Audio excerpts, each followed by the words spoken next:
சூரியன் சொந்தங்களுக்கு வணக்கம். மீண்டும் ஒரு முறை நாங்கள் விருதுகள் நிகழ்ச்சியில சந்திக்கிறோம். இன்றைய விருதுகள் நிகழ்ச்சியிலே அரசாங்கத்தின் சார்பில் ஒரு அமைச்சரை சந்தித்திருக்கிறோம். ஏற்கனவே நாங்கள் கடந்த வாரத்தில் இந்த பாதீடு தொடர்பாக 2026ஆம் ஆண்டுக்கான பாதீடு சமர்ப்பிக்கப்பட்டிருக்கிறது தேசிய மக்கள் சக்தியின். அந்த பாதீடு தொடர்பான விவரங்களை நாங்கள் ஆராய்ந்திருந்தோம். அந்த வகையில் இன்று அரசாங்க அமைச்சராக இருக்கக்கூடிய ராமலிங்கம் சந்திரசேகரனை இன்று எமது நிகழ்ச்சியில் சந்திக்கிறோம். வணக்கம் அமைச்சர்.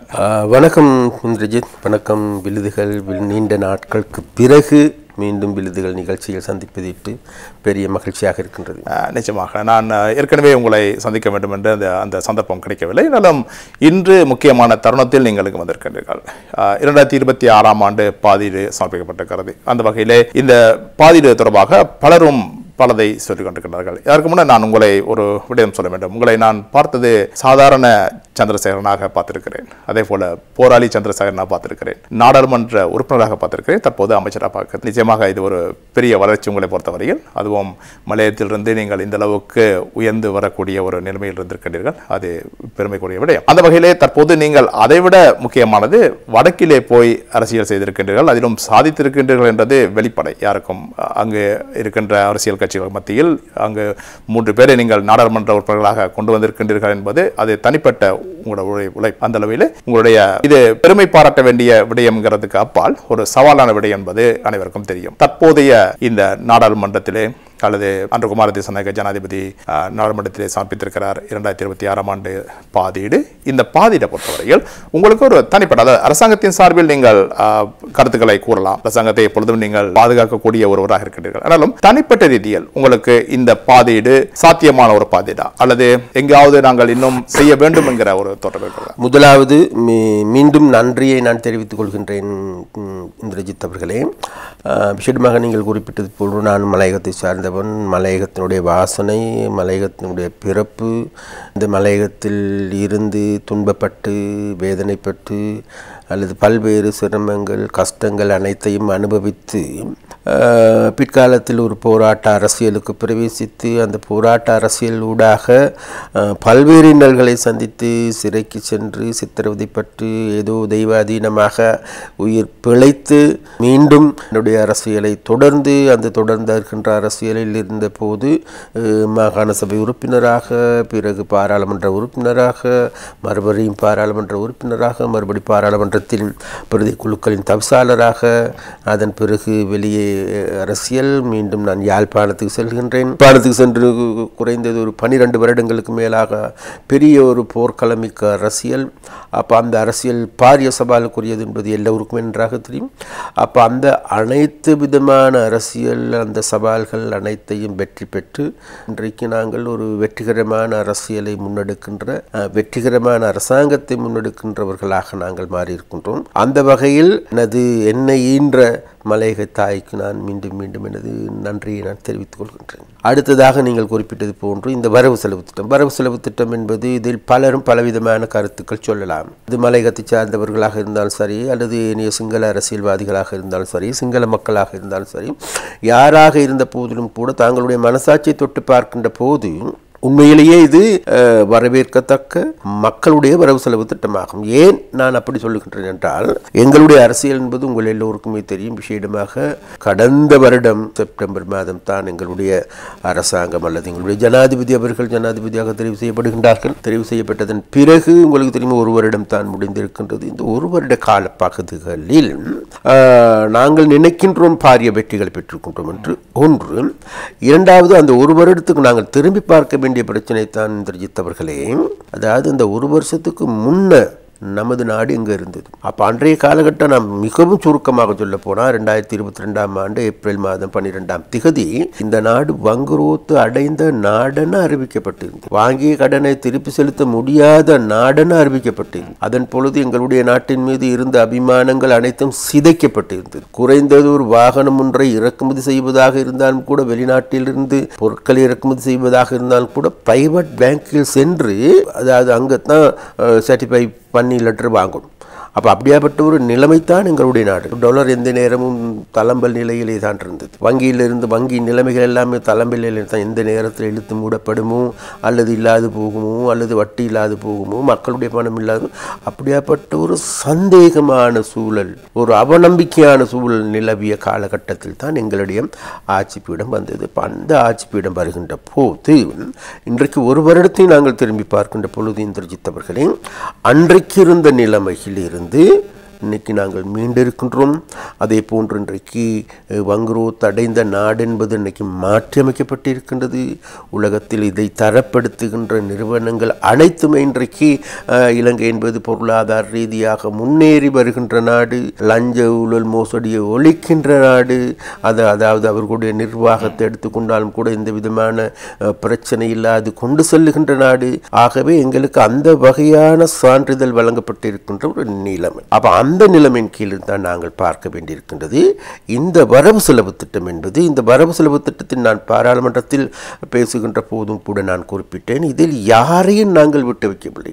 நாட்டில் இருக்கின்ற தோட்ட தொழிலாளர்களா அல்லது தனியார் துறையை சார்ந்தவர்களா அல்லது தனியார் துறையில் இருந்து அதாவது சிறு சிறு தொழில்களை செய்கின்றவர்களா, மீனவர்களா, விவசாயிகளா, மாணவர்களா அல்லது அதாவது மாற்றுத்திறனாளிகளா, அனைவரையும் அவதானத்துக்கு எடுத்து முன்வைக்கப்பட்ட வரவு செலவு திட்டம். அந்த வகையில் நான் என்னை தனிப்பட்ட ரீதியாக எடுத்துக்கொண்டாலும் கூட மிகவும் நாட்டுக்கு மக்களுக்கு பொருத்தமான, நாட்டு மக்களுடைய நிலையை கருத்தில் கொண்டு முன்வைக்கப்பட்ட வரவு செலவு திட்டம் என்பது என்னுடைய நிலைப்பாடு.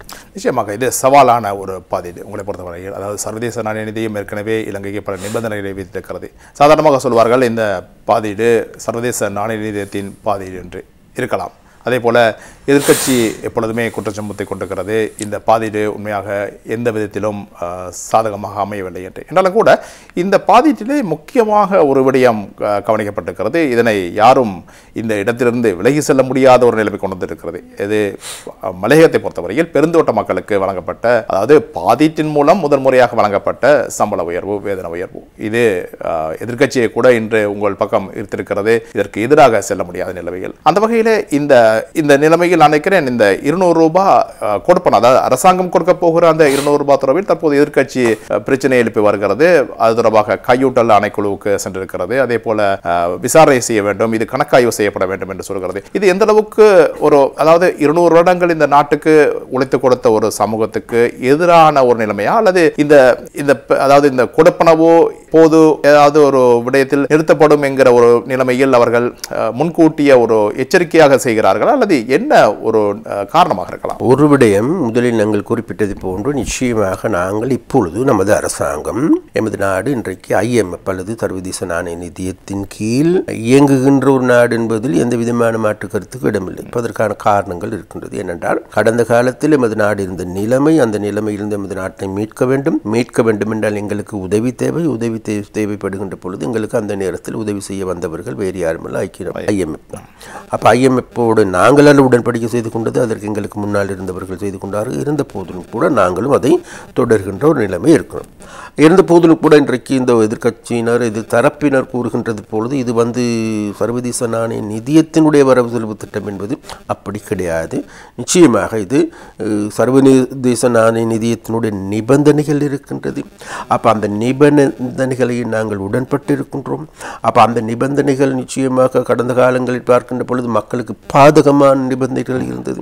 அப்போ அந்த பாதகமான நிபந்தனைகளை நாங்கள் அவர்களோடு தொடர்ச்சியாக உரையாடி அவைகள் அனைத்தையும் மக்களுக்கு சாதகமான உடன்படிக்கைகளாக மாற்றிக்கொண்ட சந்தர்ப்பங்கள் இருக்கின்றது. அந்த சந்தர்ப்பத்தின் ஊடாகத்தான் நிச்சயமாக உங்களுக்கு தெரியும், சர்வதேச நாணய நிதியத்தின் விதிக்கின்ற நிபந்தனைகளின் கீழ் அரசாங்க ஊழியர்களுக்கு சம்பள உயர்வு வழங்க இயலாது. அதாவது ஓய்வூதியக்காரர்களுக்கு சம்பள உயர்வு வழங்க இயலாது.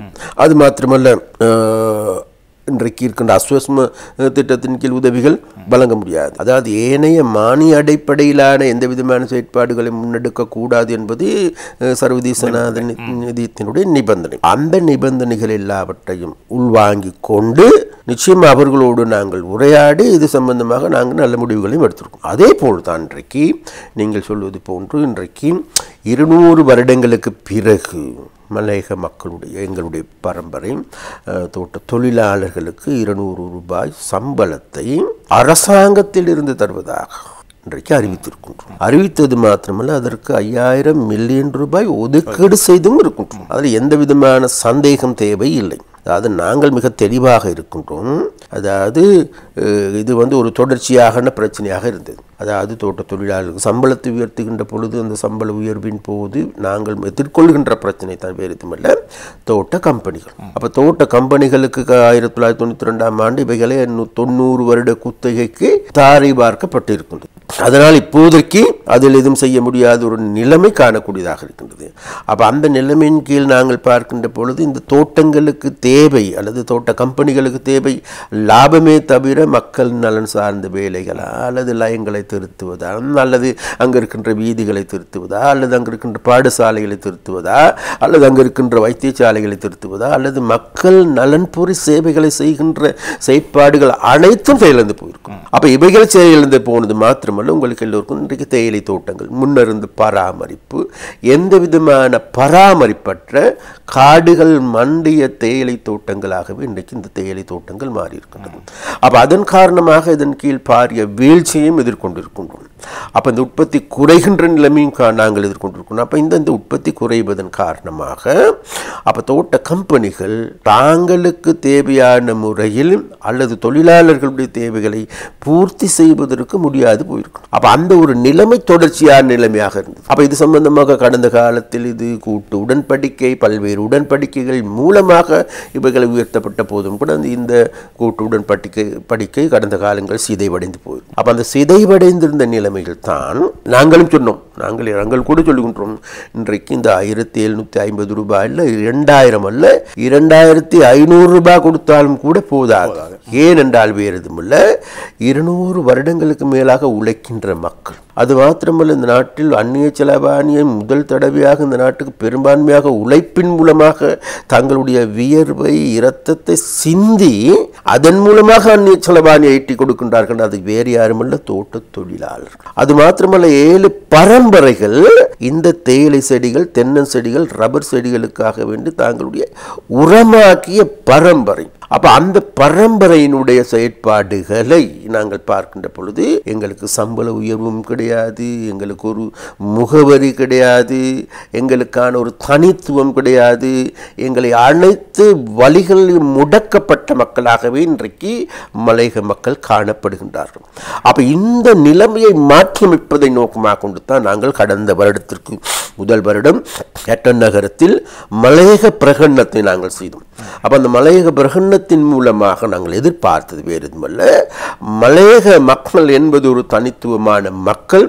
அப்போ அந்த மக்களுடைய தனித்துவத்தை பேணி பாதுகாக்கின்ற நடவடிக்கைகள் முன்னெடுக்கப்பட வேண்டும். அவ்வாறு முன்னெடுக்கப்படுகின்ற பொழுது அவர்கள் முகம் கொடுக்கின்ற பிரதான பிரச்சனை தான் வேறு எதுவுமில்லை, போதுமான வருமானம் இல்லை. எங்களுக்கு தெரியும், கடந்த காலங்களில் 5 லட்சத்துக்கு அதிகமான தொழிலாளர்கள், ஒரு கட்டத்தில் 8 லட்சத்துக்கு அதிகமான தொழிலாளர்கள் இந்த தேயிலை தோட்டங்களில் வேலை செய்தார்கள். ஆனால் இன்றைக்கு அது 85,000க்கு குறைந்திருக்கின்றது. அன்றைக்கு எல்லா தோட்டங்களில் ஃபேக்டரிஸ் இருந்தது, இன்றைக்கு ஃபேக்டரி எல்லாமே இழுத்து மூடப்பட்டு இருக்கின்றது. அப்போ இன்றைக்கு இந்த குறைஞ்சது இந்த 85,000 பேருடைய தேவைகளை கூட பூர்த்தி செய்ய முடியாத நிர்வாகமே இன்றைக்கு தனியார் கம்பெனிகளாக இருக்கின்றன.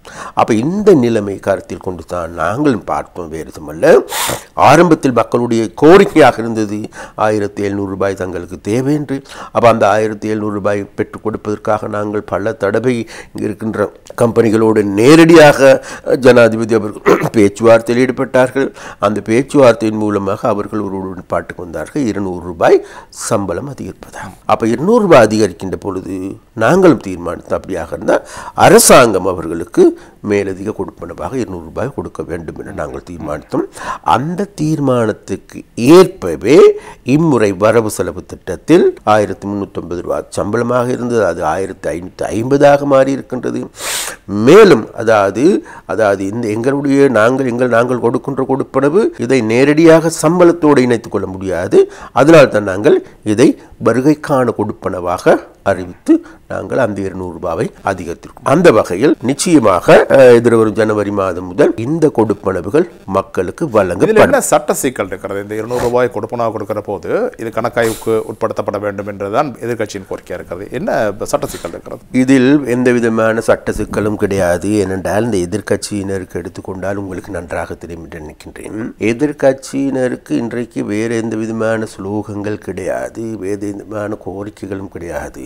அப்ப அந்த வகையில் இவர்கள் பார்க்கின்றார்கள், அதாவது இந்த 200 ரூபாய் வழங்குகின்ற பொழுது அதற்கு நிதி குற்றச்சாட்டின் கீழ் உட்படுத்தி இந்த 200 ரூபாவை கொடுப்பது தடுப்பது எப்படிதான் பார்க்க. அதாவது இது கள்ளத்தனமாக சரி, நல்ல முறையில் சரி, தீய முறையில் சரி, தோட்ட தொழிலாளர்களுக்கு 200 ரூபாய் கிடைக்கின்ற பொழுது சந்தோஷப்பட வேண்டிய கட்சிகள் அல்லது கடந்த காலங்களுக்கு இந்த சஜித் அணியின் என்பது ஐக்கிய தேசிய கட்சி என்பது மலையகத்துடைய கோட்டையாக திகழ்ந்தது. அப்ப அந்த கோட்டையாக திகழ்ந்த இவர்களுடைய கட்சி இன்றைக்கு இந்த செயற்பாடுகள் மூலமாக நாளைக்கு மலையகத்துக்கு இவர்கள் செல்லுகின்ற பொழுது மக்கள் அடித்து விரட்டுகின்ற ஒரு நிலைமைக்கு, அதாவது அவர்கள் கையால் அவர்கள் தலையில மண்ணை போட்டுக்கொண்ட ஒரு நிலைமை தான் இன்றைக்கு இந்த நிலைமைகள் இருக்கு. இருந்த போதிலும் கூட நாங்கள் சொல்லுகின்றோம், இதில் எந்த விதமான நிதி குற்றச்சாட்டு இதில் கிடையாது, இதில் முரண்பாடுகளும் கிடையாது. அதனால தான் நாங்கள் மிக தெளிவாக சொல்லி இருக்கின்றோம், அதாவது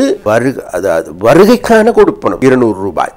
அப்ப அந்த வகையில் இதை பெற்றுக் கொடுக்க முடியும். அப்ப அது நாங்கள் எங்கள் சட்டத்துறையும் ஆராய்ந்தான் இதை முடிவு செய்திருக்கின்றோம், எங்கள் நிதி ரீதியாகவும் ஆராய்ந்தான் முடிவு செய்திருக்கோம். அதனால இதில் எந்த விதமான சட்ட சிக்கல் இல்லை. இதை சட்ட சிக்கலாக மாற்றுகின்ற நடவடிக்கை இந்த பாவித்தனமாக கடந்த 200 வருடங்களாக எங்களை நாசமாக்கிய, கடந்த 76 வருடங்களாக எங்களுடைய வாழ்க்கை குட்டுச்சவராக்கிய, மலையக மக்களுடைய வாழ்க்கையில் மண்ணை வாரி போட்ட இந்த ஐக்கிய தேசிய கட்சி அல்லது ஸ்ரீலங்கா சுந்தர் கட்சி போன்றவை மீண்டும் அந்த கபட நாடகங்களை ஆடுகின்றார்கள். நிச்சயமாக அதுக்கு மக்கள் பதில் சொல்வார்கள். பொது எதிர்கட்சிங்கிற போது நான் நினைக்கிறேன் உங்களுக்கு வாய்ப்பான ஒரு விடயம் தான் மலையகத்தை பொறுத்தவரை தொழிற்சங்கங்கள், நான் சொல்லுகின்றது மனோ கணேசன் தலைமையிலான கூட்டணி, அதே போல இலங்கை தொழில் காங்கிரஸ் போன்ற கட்சிகள் இதை ஆதரித்திருக்கின்றன. என்றால் இந்த தொழிலாளர்களுக்கு கொடுக்கப்படுகின்ற இந்த வேதனம், மேலதிக கொடுப்பனவு என்பவை நிச்சயமாக கொடுக்கப்பட வேண்டியவை, அதிலிருந்து விலை செல்ல முடியாது என்று.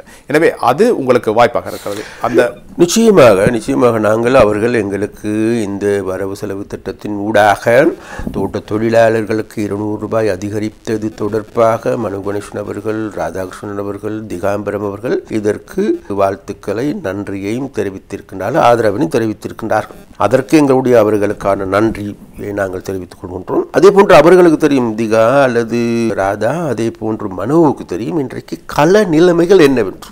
அப்ப அந்த கள நிலைமைகளை புரியாது இருக்கின்ற சஜித்துக்கு இது புரியாது. அப்ப அதன் காரணமாக இன்றைக்கு அவர்களை ஆட்களை போட்டு இதற்கு எதிரான வழக்கு தாக்கல் செய்வதற்கு போயிருக்கின்றார்களே தவிர, திகா போன்றவர்களுக்கு இந்த கள நிலைமைகள் தெரியும். அந்த கள நிலைமையின் கீழ் இன்றைக்கு இதை எதிர்ப்பது என்பது நான் முதலில் சொன்னது போது எங்களோட கையால் எங்களை தலையிலே மண்ணவாரி போட்டுக் கொள்கின்ற ஒரு நிலைமையாக மாறிவிடும் என்கின்ற பயம் அவர்களுக்கு இருக்கின்றது. அதன் காரணமாக இன்னைக்கு அவர்களுடைய வரவேற்பு இருக்கின்றது. நான் எதிர்பார்க்கின்ற நிச்சயமாக இதற்கு மாத்திரமல்ல, எதிர்வரும் காலங்களில் நிச்சயமாக நாங்கள் மலையகத்தில் பாரிய சைட் திட்டங்களை நாங்கள் முன்னெடுப்பதற்கின்றோம் சொன்ன நம்ம மாட்டில் இம்முறை வீதி புனரமைப்பு மாத்திரம் 1000 மில்லியன் ரூபாய் நாங்கள் ஒதுக்கீடு செய்திருக்கோம். ஒல்லியா மாவட்டத்திற்கு 800 மில்லியன் ரூபாய் ஒதுக்கீடு செய்திருக்கோம். கேகலை மாவட்டத்திற்கு இன்னும் ஒரு 1000 மில்லியன் ரூபாய் ஒதுக்கீடு செய்திருக்கின்றோம். ரத்னபுரி மாவட்டத்திற்கு, அதாவது மலையக பிரதேசங்களை கடந்த காலத்தில் இருக்கின்ற நிலைமைகளிலிருந்து மாற்றி அமைக்கின்ற, அது மலையகத்தை ஒரு புது பொலிவுடன் கட்டி எழுப்புகின்ற, மலையக தோட்டங்களையும் கூட பாரிய ஒரு மாற்றத்துக்கு உள்ளாக்குகின்ற, அப்போ அதன் மூலமாக இன்றைக்கு இருக்கின்ற தனியார் துறை கம்பெனிகளும் கூட தாங்கள் மலையகத்தில் ஏதாவது செய்ய வேண்டும், மலையக மக்களை அவதானிக்க வேண்டும், தோட்டங்களை பராமரிக்க வேண்டும் என்கின்ற மனநிலைக்கு கொண்டு செல்லக்கூடிய ஒரு செயற்திட்டத்தை முன்னெடுக்கின்ற பொழுது எல்லாருடைய அழுத்தங்களும் இருக்கும். அப்போ அந்த எல்லாருடைய அழுத்தங்கள் ஊடாக நிச்சயமாக நாங்கள் பார்க்கின்றோம் மக்களுக்கு ஒரு நல்ல வாழ்க்கை பெற்றுக் கொடுக்கப்பட வேண்டும். அப்போ அந்த நல்ல வாழ்க்கை பெற்றுக் கொடுப்பதற்கு எதிர்வரும் காலங்களில் எங்களால் முன்னெடுக்கப்படுகின்ற அனைத்து நடவடிக்கைகளுக்கும் திகா, மனு, ராதா உள்ளிட்ட அனைவரும் பூர்ணமான ஆதரவு அளிக்க வேண்டும் எனவும் நான் கேட்டுக்கொள்கின்றேன். ஆதரவு அளிப்பார்கள் என்றும் நான் நம்புகின்றேன். அதில் ஒரு சில எக்ஸப்ஷனாக நம்முடைய ஜீவன் என்ன நடவடிக்கை எடுப்பார் என்று எனக்கு தெரியாது. என்னோட ஜீவனுக்கு ஒன்றை நாங்கள் சொல்ல வேண்டும். இன்றைக்கோ அல்லது 23ஆம் தேதி அவர்களுடைய திருமண நடைபெறப் போகின்றது. அவருக்கு எனது திருமண வாழ்த்துக்களை நாங்கள் தெரிவித்துக் கொள்கின்றோம். அதே போன்று அரசியல் ரீதியாக நீங்கள் இன்னமும் சின்ன பிள்ளையாகவே இருக்கின்றீர்கள் என்ற ஒன்றை மறந்துவிடக்கூடாது. மலையக மக்கள் இன்றைக்கு இந்த நிலைமைக்கு உள்ளாகுவதற்கான காரணங்களுக்கு நீங்கள் எல்லாம் பொறுப்பு கூற வேண்டியவர்கள். அந்த நிலைமைகளில் இருந்து நீங்கள் மாற வேண்டுமாக இருந்தால் நாளைக்கு உங்களையும் மலையக மக்கள் போற்றி புகழ்ந்து பாராட்ட வேண்டும் என்றால் நிச்சயமாக இன்றைக்கு அரசாங்கத்தால் முன்னெடுக்கப்படுகின்ற மக்கள் நலன் சார்ந்த நடவடிக்கைகளை மலையகத்தை நோக்கி வருகின்ற பொழுது அதை ஆதரிப்பதன் ஊடாகவே நீங்கள் உங்களது இருப்பை எதிர்காலத்தில் தக்க வைத்துக் கொள்ள முடியும் என்று நாங்கள் ஜீவனுக்கும் சொல்ல விரும்புகின்றோம். இந்த விடயத்தில் நாங்கள் ஒரு விடயத்தை காரணம், அதாவது மலையகம் என்கிற போது பெரும்பாலும் எங்கள் ரத்னபுரி பிரதேசம் அல்லது நுவரெலியா பிரதேசம் கேகல் என்று சொல்லக்கூடிய, ஆனால் இந்த தென்னிலங்கையிலே இருக்கின்ற களுத்துறை மாவட்டம் அல்லது மாத்தறை மாவட்டம் அதேபோல காலி மாவட்டத்தில் எத்தனையோ பெருந்தோட்டங்கள் இருக்கின்றன. அந்த மக்கள் எப்பொழுதுமே புறக்கணிக்கப்பட்டவர்கள். உங்களுக்கு தெரியும், இந்த கலாச்சாரம் கூட அந்த மக்களிடமிருந்து விலகி சென்றிருக்கிறது. பெரும்பாலும் தமிழர்கள் சிங்கள ஆடைகளை அணிந்து கொண்டிருக்கிற நிலைமை, அதாவது அங்கே கால நிலைமையை சொல்கிறேன். அந்த அளவுக்கு சில பேர்கள் அவர்கள் படிப்பது கூட தாய்மொழியில் இல்லாமல் சிங்கள மொழியில் படிக்கக்கூடிய வாய்ப்பு. அந்த அளவுக்கு அந்த சமூகம், அதாவது மலையக சமூகம் என்று சொல்லப்படுகின்ற ஒரு சமூகம் அங்கு இன்னும் பாதிக்கப்பட்டது. நிச்சயமாக இது நீங்கள் சொல்வது மாத்திரமல்ல, நானும் கூட நேரடியாக அந்த இடங்களுக்கு சென்று நான் பார்த்திருக்கின்றேன். அந்த லயத்து வீடுகளை பார்க்கின்ற போது நீங்கள் நுவரெலியாவிலேயோ அல்லது பதுளை மாவட்டத்திலேயோ அப்படியாப்பட்ட ஒரு வீடுகளை கண்டு கூட இருக்க முடியாது. அங்கே இருக்கின்ற தோட்டங்களுக்கு செல்கின்ற வீதிகளை பார்க்கின்ற போல நினைத்தும் பார்க்க முடியாது. அந்த அளவுக்கு பின்தள்ளப்பட்ட ஒடுக்குமுறைக்குள்ளாக்கப்பட்ட அனைத்தும் புறக்கணிக்கப்பட்ட மக்களாகவே இன்றைக்கு விசேடமாக தென்னிலங்கையில் இருக்கின்ற காலி, மாத்தறை, அதே போன்று களுத்துறை போன்ற பிரதேசங்களில் இருக்கின்ற பிரதானமாக தோட்ட தொழிலாளர். அதில் இன்றைக்கு நாங்கள் மிகவும் இந்த பிரச்சனைகளை நாங்கள் கருத்தில் கொண்டு அண்மையிலும் கூட களுத்துறை மாவட்டத்தினுடைய எங்களுடைய அமைச்சராக இருக்கின்ற நலிந்த ஜெயதிசியோ டாக்டர் நலிந்தையோடு நாங்கள் சம்பந்தமாக பேசினோம். அதாவது களுத்துறை மாவட்டத்தில் இருக்கின்ற தோட்ட தொழிலாளர்களுடைய வாழ்க்கையை அல்லது அவர்களுடைய கலாச்சாரம், அவர்களுடைய கல்வி, அதே போன்று அவர்களுடைய சுகாதாரத்தை மேம்படுத்துகின்ற நடவடிக்கைக்கான திட்டம் ஒன்றை நாங்கள் களுத்துறை மாவட்டத்திலிருந்தே ஆரம்பிக்கப்பட வேண்டும் என்று நாங்கள் தீர்மானித்திருக்கின்றோம். அதற்கான செயற்பாடுகள் நாங்கள் முன்னெடுக்கின்றோம்.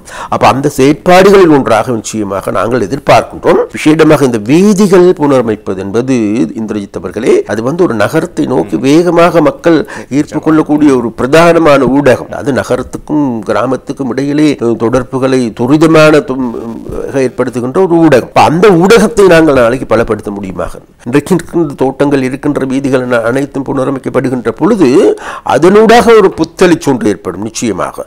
அது மாத்திரமல்ல, இன்றைக்கு எங்களுக்கு எல்லோருக்கும் நுவரெலியா மாவட்டத்தை எடுத்துக்கொண்டால் இது மாத்திரமல்ல, இதுக்கு அப்பால் இன்றைக்கு உல்லாச பயணத்துறை வேகமாக வளர்ச்சி அடைந்து கொண்டு வருகின்றது. அப்ப அந்த வளர்ச்சியின் பொழுது உண்மையிலேயே தோட்ட தொழிலாளர்களுடைய பங்களிப்பு என்ன என்று நாங்கள் பார்க்க வேண்டிய தேவை இருக்கின்றது. எதிர்வரும் காலங்களில் இந்த தோட்டங்களை நோக்கியும் எங்களுடைய உல்லாச பயணத்துறையை பிரவேசிப்பதற்கான செயற்பாடுகளை முன்னெடுப்பதன் மூலமாக நிச்சயமாக அவர்களுக்கு வேறொரு தனியான வருமானத்தை, தனியார் ஒரு துறையை இன்றைக்கு அவர்களிடம் கொண்டு செல்ல முடியும் என்று நாங்கள் எதிர்பார்க்கணும். இதற்கான பல நாடுகளுடைய உதாரணங்கள் நிறையவே இருக்கின்ற. இன்னைக்கு சீனாவை எடுத்துக்கொண்டோம், கிராமங்களுக்கு அனைத்துக்கும் இன்றைக்கு உல்லாச பயணிகள் சென்று தாங்களுடைய அந்த அந்த அதனுடைய என்ன இயற்கை காட்சிகள் அல்லது இவைகளை பார்த்து ரசிக்கின்ற ஒரு போக்கு காணக்கூடியதாக இருக்கு. அந்த வகையில் இது மாத்திரமல்ல, அப்ப அதனால் நாங்கள் சொல்கின்றோம் விசேடமாக காலி, மாத்தறை, களுத்துறை தென் மாகாணத்தில் இருக்கின்ற பாடசாலைகள் உயர்த்துகின்ற வேலை விசேடமாக இன்றைக்கு நாங்கள் இது நாள் வரைக்கும் இல்லாத அளவுக்கு இன்றைக்கு தென்னியாய பிரதேசத்தில் இருக்கின்ற கல்வி அந்த பாடசாலையை மேலும் தரம் உயர்த்துவதற்கு, ஆசிரியர் பற்றாக்குறையை நீக்குவதற்கு, அதே போன்று அங்கு இருக்கின்ற அவர்களுடைய கலை கலாச்சாரங்களை மேம்படுத்துவதற்கு ஏதுவான நடவடிக்கை இன்றைக்கு எங்களுடைய சரோஜா சாவித்ரி போல்ராஜ் அவர்களால் முன்னெடுக்கப்பட்டு வருகின்றது. அது மாத்திரமல்ல, இன்றைக்கு எங்களுடைய பிரதேச சபை உறுப்பினர்களாக இன்றைக்கு அந்த பிரதேசத்தில் இருக்கின்ற தோட்டங்கள் இருக்கின்ற தமிழ் தோழர்கள் வந்திருக்கின்றார்கள்.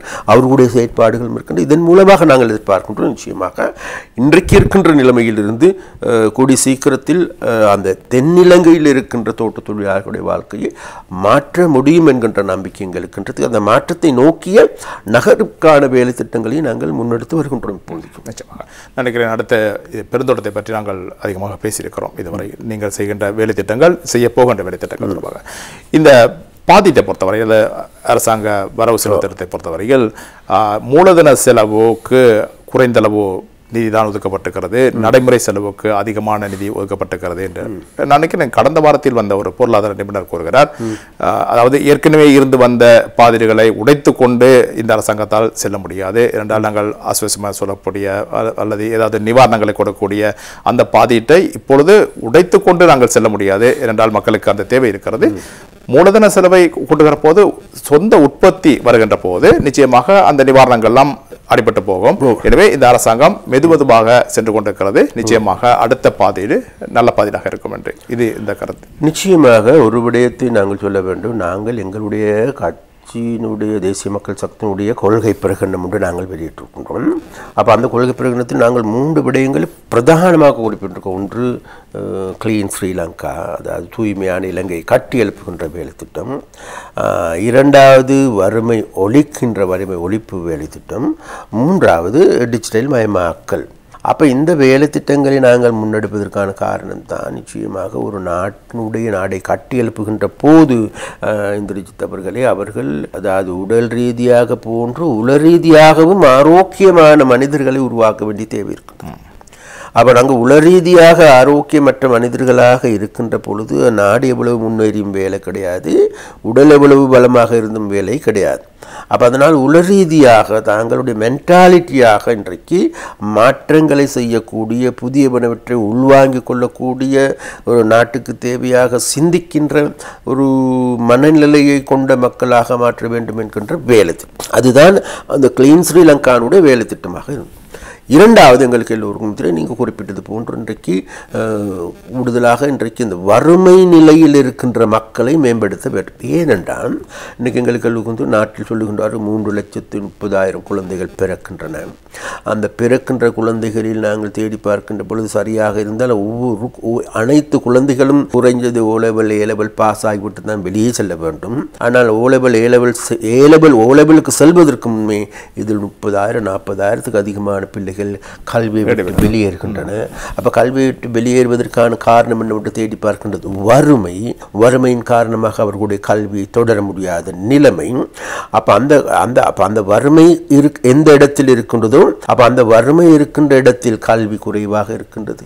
அப்போ அந்த கல்வி குறைவாக அந்த இடத்தில் கலாச்சார ரீதியான சீரழிவுகள் இருக்கின்றன. இன்றைக்கு இருக்கின்ற இந்த போதைப் பொருள் எடுத்துக்கொண்டாலும் சரி, வாழ்வெட்டு கும்பல் எடுத்துக்கொண்டாலும் சரி, இந்த கந்து வெட்டிக்காரர்கள் எடுத்துக்கொண்டாலும் சரி, மக்கள் மீதமான அபாண்ட ரீதியாக ஆட நடவடிக்கை எடுக்கின்ற நிலைமை ஏற்படுகின்ற இவர்களை பார்க்கின்ற பொழுதும் சரி, கூடுதலாக கசிப்பு கஞ்சா போன்றவற்றில் ஈடுபடுகின்றவர்கள் எடுத்து பார்க்கின்ற பொழுது கல்வி ரீதியாக பின்தள்ளப்பட்ட சொசைட்டியிலிருந்து இந்த நிலைமைகள் ஏற்படுகின்றது. அப்போ அந்த நிலைமையின் காரணமாக என்கிட்ட அவர்களோட பெற்றோரும் கல்வி ரீதியாக முன்னேறவில்லை, அதே போன்ற பிள்ளைகளையும் கல்வி ரீதியாக முன்னேறாத போது ஒரு சமூகத்தை பற்றியோ நாட்டை பற்றியோ உலகத்தை பற்றியோ அது தாங்களுடைய எதிர்காலத்தை பற்றியோ சிந்திக்கின்ற மனநிலை அதற்கான பக்குவப்பட்டவர்களாக இருப்பது இல்லை.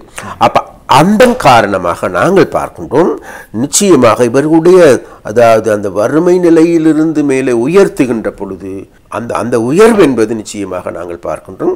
அந்த உயர்வின் காரணமாக அவர்களுடைய பிள்ளைகளுடைய கல்வி அல்லது ஏனைய நடவடிக்கையில் பெற்றோர்கள் ஈடுபடுவதற்கான ஆர்வத்தை ஏற்படுத்தும். அவ்வாறு ஆர்வத்தை ஏற்படுத்துகின்ற பொழுது ஏலெவல் படிக்கின்ற பிள்ளைகள் நிச்சயமாக நாங்கள் பெருவாரியான பிள்ளைகள் நாளைக்கு இந்த போதைக்கு அடிமையாக மாட்டார்கள் என்பது திடமான நம்பிக்கை. அதாவது இந்த போதைப் பொருளுக்கு மாப்பியாக்களுக்கு முற்றுப்புள்ளி வைக்க வேண்டும் என்றால் நிச்சயமாக இந்த கிராமங்கள் இருக்கின்ற வறுமை நிலைமையும் இவர்களுக்கு இருக்கின்ற பாகுபாடு இவர்கள் காணக்கூடிய ஏற்றத்தாழ்வு இவைகளை குறைக்காத வரைக்கும் இவர்களை தணிக்காத வரைக்கும் இந்த நடவடிக்கை என்பது இந்த போலீசார் மூலமாக கைது செய்வதன் மூலமாக மாத்திரம் அல்லது வருகின்ற போதைப் பொருளை கைது செய்வதன் மாத்திரம் இதை சாதிக்க முடியாது என்பது எங்களுக்கு தெரியும். அப்போ அதன் காரணமாக அந்த செயற்பாடுகளை முன்னெடுக்க வேண்டும். அப்போ அந்த செயற்பாட்டின் போது இன்றைக்கு உங்களுக்கு எல்லோருக்குமே தெரியும் இந்த பாதீடு நிச்சயமாக அதை இலக்காக கொண்டு அபிஷேகமாக உங்களுக்கு தான் பிரஜா சக்தி என்கின்ற வேலை திட்டம் ஒன்றை நாங்கள் முன்னெடுத்திருக்கின்றோம். அந்த பிரஜா சக்தி வேலை திட்டத்தின் மூலமாக ஒரு கிராம சேவகர் பிரிவுக்கு, அதாவது இன்றைக்கு 10,000க்கு அதிகமான கிராம சேவகர் பிரிவு இருக்கின்ற அனைத்து பிரிவுகளிலும் அந்த பிரஜா சக்திக்கான கமிட்டிஸ் அமைக்கப்பட்டு அதன் மூலமாக கிராமத்தில் இருக்கின்ற பிரச்சனைகளை நல்ல முறையில் இனக்கண்டு கொண்டு அதற்கான தீர்வினை தேடுகின்றோம். அப்போ அதில் இருக்கின்ற அந்த வறுமையிலிருந்து போர்க்கின்றோம். அது மாத்திரமல்ல, அந்த பிரதேசத்தில் என்ன செய்ய வேண்டும், அவர்களுடைய கலை ரீதியாக, கலாச்சார ரீதியாக, இலக்கிய ரீதியாக, எழுத்தாற்றல் அனைத்து வேலைகளும் நாங்கள் சொல்லுகின்றோம். ஒரு சமுதாயத்தை கட்டியெழுப்புவது என்பது வெறுமனே நாட்டை முன்னேற்றுவது என்று பொருளாதார ரீதியாக மாத்திரமல்ல, அதாவது மனிதனுக்கு, அதாவது உடலுக்கு மாத்திரமல்ல உணவு தேவைப்படுவது, இன்றைக்கு அவனுக்கு உள ரீதியாக. அப்போ அந்த அறிவு பசியை போக்குகின்ற செயற்பாடுகள் முன்னெடுக்கப்பட வேண்டும். அப்போ அதன் மூலமாகவே இன்றைக்கு அவன் இந்த கலைஞனாக, கவிஞனாக, அல்லது ஓவியனாக, அல்லது ஒரு இலக்கியவாதியாக மலர்கின்ற ஒரு சூழல் ஏற்படும். அப்போ அந்த நிலைமை எல்லாவற்றையும் கருத்தில் கொண்டு எங்களுடைய இந்த எங்களுடைய கட்சியால் முன்வைக்கப்படுகின்ற இந்த வேலை திட்டம் உள்ளடங்கியிருக்கின்றோம். அப்போ அந்த வேலை திட்டத்திற்கு ஏற்பவே அந்த வேலை திட்டங்களை படிப்படியாக முன்னெடுக்கின்ற வேலை திட்டமாகவே இன்றைக்கு இந்த பாதீடு அமைந்திருக்கின்றது. அப்போ இந்த பாதீட்டின் மூலமாக நாங்கள் எதிர்பார்ப்பது வேறு எதுவுமல்ல, வறுமையில் இருக்கின்ற நிலைமையில் இருக்கின்ற மக்களை மேம்படுத்துவது. அப்போ அதற்கான இதில் ஊடாக எந்த அளவுக்கு ஊக்குவிப்பு வழங்க முடியுமோ, அதே போன்று இன்றைக்கு நாங்கள் இவைகள் அனைத்தையும் செய்கின்ற பொழுது எங்களுக்கு தெரியும், இவைகள் அனைத்தையும் செய்வதன் மூலமாக இன்றைக்கு மக்களுடைய பிரச்சனைகள் தீர்க்க முடியாது என்பது தெரியும். அதனால் மக்களுடைய பிரச்சனைகள் தீர்க்கப்படும் வரைக்கும் அவர்களுக்கான மானியங்கள், நிவாரணங்கள் பெற்றுக் கொள்ளப்பட வேண்டும். அதன் வெளிப்பாடாகவே இன்றைக்கு நாங்கள் இந்த அஸ்வசம திட்டத்தையும் கூட அதிகரித்து கொடுப்பதற்கும் மேலும் அதிகமானவருக்கு கொடுப்பதற்கும் நாங்கள் தீர்மானித்திருக்கின்றோம். அதே தான் நம்பி வாழுகின்ற நிலைமையில் அல்ல மக்களை, நாளைக்கு மக்கள் தாங்களுடைய கையை ஊன்றி கரணம் பாய்கின்ற நிலைமைக்கு மக்களை கொண்டு வர வேண்டும்.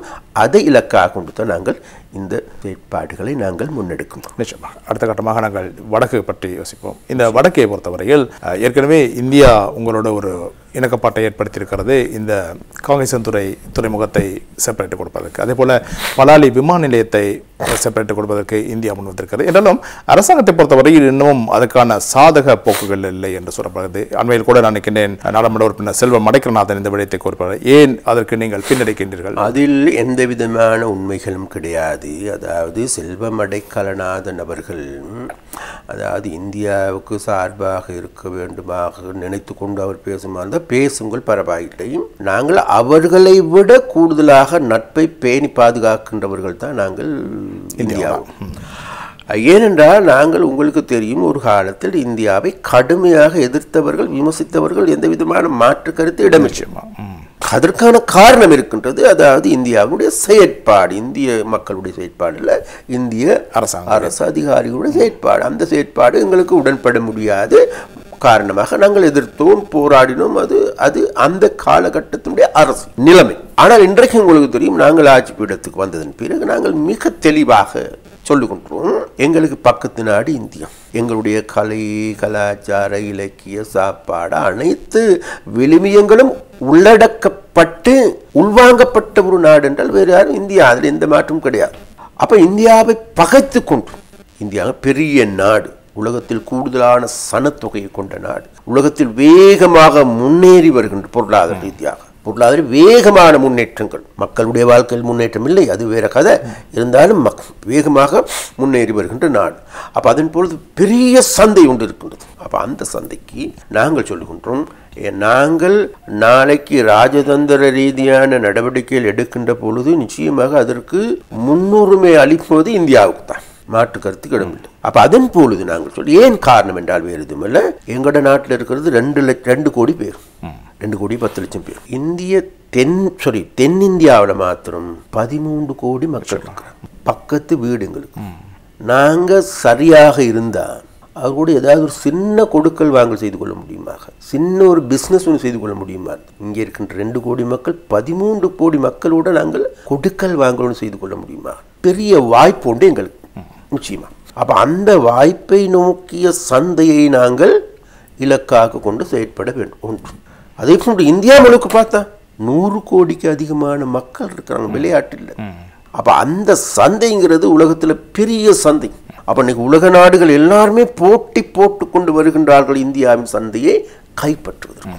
அதே போல் ஆசியாவுடைய சந்தையை கைப்பற்றுவதற்கு பெரிய போட்டி ஒன்று இருக்கின்றது. அப்போ அதற்காகத்தான் இன்றைக்கு இந்த அரசியல் நாடகங்கள், கொலையா கொள்ளையா கற்பழிப்பா அல்லது யுத்தமா அனைத்துமே இடம்பெறுகின்ற இந்த சூத்திரங்கள் எல்லாம் இடம்பெறுதுன்னு கேட்டால் இதை இலக்காக கொண்டு. அப்போ அதனால் வேண்டி நாங்கள் அந்த வகையில் தான் இந்தியாவை பார்க்கின்றோம். அதே போல் இந்தியா என்பது ஒரு தனி நாடாக திகழ வேண்டும், ஒரு இறமையுள்ள நாடாக திகழ வேண்டும். இந்தியாவை ஒரு பொழுதும் சுக்குநூறாக்குகின்ற, உடைக்கின்ற, பிரிக்கின்ற ஒரு நிலைமைக்கு செல்லக்கூடாது என்கின்ற திடமாக நம்புகின்றவர்கள் நாங்கள். அப்போ அந்த வகையில் இருந்து கொண்டு தான் நாங்கள் கடந்த காலங்களில் எங்களுடைய நாட்டுக்கு பல்வேறு உதவிகளை செய்து வருகின்றார்கள்.